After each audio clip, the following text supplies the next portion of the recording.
Hello guys, कैसे हैं आप सब। आज की वीडियो में हम बात करने वाले हैं डॉक्टर अग्रवाल हेल्थ केयर के आईपीओ के बारे में। यह आईपीओ 29 जनवरी से 31 जनवरी तक ओपन रहने वाला है अप्लाई करने के लिए। तो इस वीडियो में हम सबसे पहले से ग्रे मार्केट प्रीमियम की बात करेंगे, जिससे हमें थोड़ा बहुत इसके लिस्टिंग गेन का अंदाजा लग जाएगा।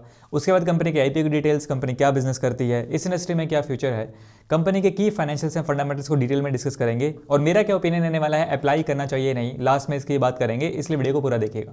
नाउ सबसे पहले अगर हम इसे ग्रे मार्केट प्रीमियम की बात करें तो इसका करंट जीएमपी यहाँ पे सिर्फ 7 के अराउंड चल रहा है, यानी फिलहाल के जीएमपी के हिसाब से सिर्फ 1.5% के अराउंड एस्टिमेटेड लिस्टिंग गेन की प्रोबेबिलिटी है।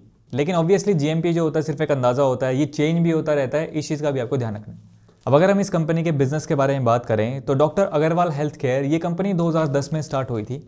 ये एक आई केयर से रिलेटेड कंपनी है जो आंखों से रिलेटेड हर प्रॉब्लम का सोल्यूशन देती है। अगर हम इनकी सर्विसेज की बात करें तो आंखों का चेकअप और कंसल्टेशन करना, कैटरैक्ट और लेजर सर्जरी जो स्पेक्स को रिमूव करने में मदद करती है, और ये अपने प्रोडक्ट्स वगैरह भी सेल करते हैं, जैसे स्पेक्स हो गए, कॉन्टैक्ट लेंसेज हो गए या आंखों की दवाइयाँ हो गई। मतलब आंखों से रिलेटेड बीमारियों का इलाज, चाहे वो सर्जिकल हो या नॉन सर्जिकल हो, वो यहाँ पे किया जाता है। एज ऑफ सितंबर 2024 कंपनी के पास करीब 730 डॉक्टर्स हैं। पिछले 6 महीने में करीब 11,50,000 पेशेंट्स का ट्रीटमेंट किया गया है और करीब 1,40,000 के आसपास सर्जरीज की गई हैं। अगर इनके हॉस्पिटल्स के नेटवर्क की बात करें तो करीब 28 बड़े हॉस्पिटल्स हैं एंड करीब 165 के आसपास क्लिनिक्स हैं। चलिए अब हम क्विकली इस आईपीओ की डिटेल्स की बात कर लेते हैं। इस आईपीओ का प्राइस बैंड यहाँ पे 382 से 402 रुपीज़ पर शेयर का रखा गया है। फेस वैल्यू यहाँ पे रखी गई है 1 रुपीज़ पर शेयर। टोटल इशू साइज यहाँ पे होने वाला है करीब 3,027 करोड़ रुपए का, जिसमें से 300 करोड़ रुपए का यहाँ पे फ्रेश इशू है और करीब 2,227 करोड़ रुपए का यहाँ पे ऑफर फॉर सेल होने वाला है। ऑफर फॉर सेल यहाँ पे ज़्यादा है, यानी कंपनी के पास डायरेक्ट इस आईपीओ से कम पैसा जाएगा। प्रमोटर जो अपनी शेयर होल्डिंग सेल करेंगे उनके पास ज़्यादा पैसा जाने वाला है। तो ये चीज़ यहाँ पे नेगेटिव लगी, क्योंकि प्रमोटर शेयर होल्डिंग ऑलरेडी यहाँ पे 50% से काफ़ी कम है, 37% के आसपास है, और आईपीओ के बाद ये करीब 32% के आसपास हो जाएगी। तो आपकी शेयर होल्डिंग यहाँ पे पहले से ही कम है और ज़्यादा आप यहाँ पे कम कर रहे हो, तो ये चीज़ यहाँ पे नेगेटिव लगी। एक लॉट में यहाँ पे 35 शेयर्स रखे गए हैं, यानी आपको मिनिमम 14,070 रुपये पे करने पड़ेंगे इस आईपीओ में अप्लाई करने के लिए। इस आईपीओ की जो टाइमलाइन होने वाली है उसको आप यहाँ पे स्क्रीन पे देख सकते हैं। 5 फरवरी को इस आईपीओ की लिस्टिंग होगी और आप 31 जनवरी शाम 5 बजे तक इस आईपीओ में अप्लाई कर सकते हैं। इस आईपीओ के इशू ऑब्जेक्टिव की बात करें तो कंपनी जो फ्रेश इशू से पैसा उठाने वाली है उसका यूज़ यहाँ पे अपनी डेट को रीपे करने के लिए यूज़ करने वाली है। चलिए अब हम इसके फाइनेंशियल्स की बात कर लेते हैं। सबसे पहले अगर हम इसके एसेट्स देखें तो एसेट्स हमें इसके अच्छे दिखाई दे रहे हैं। साल दर साल अच्छी खासी ग्रोथ हमें एसेट्स में देखने को मिल रही है। FY24 में कंपनी के एसेट्स थे यहाँ पे 2,750 करोड़ के आसपास। रेवेन्यू की बात करें तो रेवेन्यू भी यहाँ पे ठीक है, ईयर ऑन ईयर ग्रोथ हमें रेवेन्यू में भी देखने को मिल रही है। FY24 में कंपनी का रेवेन्यू है यहाँ पे 1,376 करोड़ के आसपास। वहीं प्रॉफिट आफ्टर टैक्स की बात करें तो इसके अंदर हमें बहुत ज़्यादा कुछ खास ग्रोथ देखने को नहीं मिली है। FY22 में कंपनी का प्रॉफिट था यहाँ पे 43 करोड़ के आसपास। FY23 में वो बढ़ के आ गया 103 करोड़ के आसपास, अच्छी ग्रोथ हुई। और FY24 में कुछ खास ग्रोथ यहाँ पे देखने को नहीं मिली है, उल्टा जो प्रॉफिट था वो यहाँ पे वापस कम हो गया। नेटवर्थ की बात करें तो वो कंपनी की यहाँ पे ठीक देखने को मिल रही है। Reserve and surplus are okay.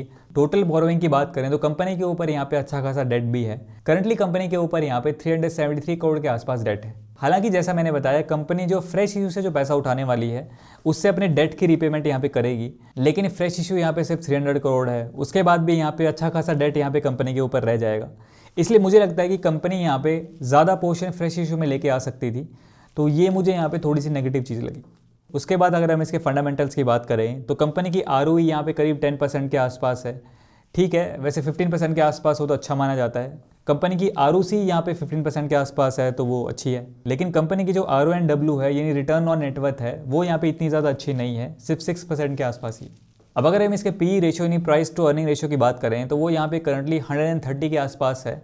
और अगर इसके PE रेशियो को हम इसकी पीयर ग्रुप की कंपनी से कंपेयर करते हैं तो इसका PE रेशियो यहाँ पे हायर साइड में निकल के आता है। बहुत सारी कंपनीज है जिनका PE रेशियो इससे काफ़ी ज़्यादा कम है। मुझे पर्सनली ऐसा लगता है इसकी काफ़ी हाई वैल्यूएशन है और ज़्यादा बेटर वैल्यूएशन इसकी यहाँ पे की जा सकती थी।